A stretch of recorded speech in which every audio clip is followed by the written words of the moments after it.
Then what advantage has the Jew? Or what value is the circumcision? Much in every way. To begin with, the Jews were entrusted with the oracles of God. But what if some were unfaithful? Does their faithfulness nullify the faithfulness of God? By no means. Let God be true, though every one were a liar. As it is written, that you may be justified in your words and prevail when you are judged. But if our unrighteousness serves to show the righteousness of God, what shall we say?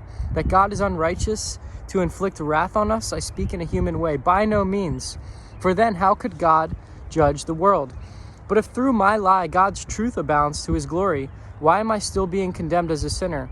And why not do evil that good may come? As some people slanderously charge us with saying, their condemnation is just. What then, are we Jews any better off? No, not at all. For we have already charged that all, both Jews and Greeks, are under sin. As it is written, none is righteous, no, not one. No one understands, no one seeks for God. All have turned aside, together they have become worthless. No one does good, not even one.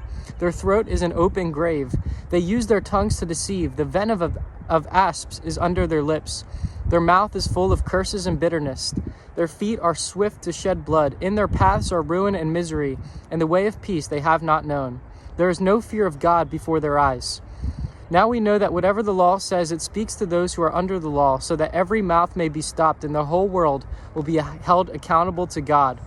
For by works of the law, no human being will be justified in his sight, since through the law comes knowledge of sin. But now the righteousness of God has been manifested apart from the law, although the law and the prophets bear witness to it. The righteousness of God through faith in Jesus Christ for all who believe.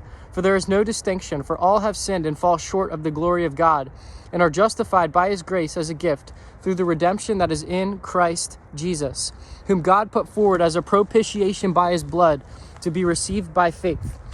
This was to show God's righteousness, because in his divine forbearance he has passed over former sins.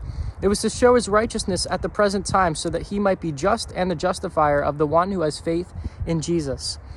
Then what becomes of our boasting? Is it excluded? By what kind of law? By a law of works? No, but by the law of faith. For we hold that one is justified by faith apart from works of the law. Or is God the God of the Jews only? Is he not also the God of the Gentiles? Yes, of the Gentiles also. Since God is one who will justify the circumcised by faith and the uncircumcised through faith, do then we overthrow the law by this faith? By no means. On the contrary, we uphold the law.